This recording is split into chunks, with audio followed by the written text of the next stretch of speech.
एक समय की बात है। एक राज्य में एक प्रतापी राजा राज करता था। एक दिन उसके दरबार में एक विदेशी आगंतुक आया और उसने राजा को एक सुंदर पत्थर उपहार स्वरूप प्रदान किया। राजा वह पत्थर देख बहुत प्रसन्न हुआ। उसने उस पत्थर से भगवान विष्णु की प्रतिमा का निर्माण कर उसे राज्य के मंदिर में स्थापित करने का निर्णय लिया और प्रतिमा निर्माण का कार्य राज्य के महामंत्री को सौंप दिया। महामंत्री गांव के सर्वश्रेष्ठ मूर्तिकार के पास गया और उसे वह पत्थर देते हुए बोला, महाराज मंदिर में भगवान विष्णु की प्रतिमा स्थापित करना चाहते हैं। 7 दिवस के भीतर इस पत्थर से भगवान विष्णु की प्रतिमा तैयार कर राजमहल पहुंचा देना।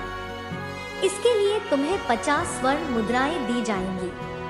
50 स्वर्ण मुद्राओं की बात सुनकर मूर्तिकार खुश हो गया और महामंत्री के जाने के उपरांत प्रतिमा का निर्माण कार्य प्रारंभ करने के उद्देश्य से अपने औजार निकाल लिए। अपने औजारों में से उसने एक हथौड़ा लिया और पत्थर तोड़ने के लिए उस पर हथौड़े से वार करने लगा, किंतु पत्थर जस का तस रहा।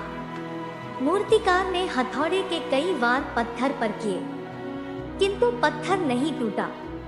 50 बार प्रयास करने के उपरांत मूर्तिकार ने अंतिम बार प्रयास करने के उद्देश्य से हथौड़ा उठाया, किंतु यह सोचकर हथौड़े पर प्रहार करने के पूर्व ही उसने हाथ खींच लिया कि जब 50 बार वार करने से पत्थर नहीं टूटा तो अब क्या टूटेगा। वह पत्थर लेकर वापस महामंत्री के पास गया और उसे यह कह वापस कर आया कि इस पत्थर को तोड़ना नामुमकिन है, इसलिए इससे भगवान विष्णु की प्रतिमा नहीं बन सकती। महामंत्री को राजा का आदेश हर स्थिति में पूर्ण करना था, इसलिए उसने भगवान विष्णु की प्रतिमा निर्मित करने का कार्य गांव के एक साधारण से मूर्तिकार को सौंप दिया।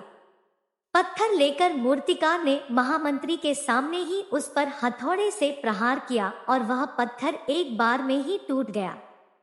पत्थर टूटने के बाद मूर्तिकार प्रतिमा बनाने में जुट गया। इधर महामंत्री सोचने लगा कि काश पहले मूर्तिकार ने एक अंतिम प्रयास और किया होता तो सफल हो गया होता और 50 स्वर्ण मुद्राओं का हकदार बनता।